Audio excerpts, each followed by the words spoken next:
Il arrive souvent en Python qu'on se trouve face à plusieurs objets sur lesquels on veut boucler ou effectuer des combinaisons.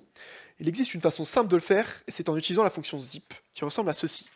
Cette fonction zip va prendre un argument tout type d'itérable Python, des strings, list, tuple ou autres, et combine les items ensemble en un type qu'on appelle tuple. Si je vous donne un exemple et que je vais mettre deux listes à l'intérieur, la fonction zip retourne un objet de type zip qui est itérable, donc pour le voir, on peut le convertir en une liste avec du cast. On voit qu'on récupère chaque élément de nos deux listes combinées ensemble. On peut bien sûr combiner avec plusieurs itérables.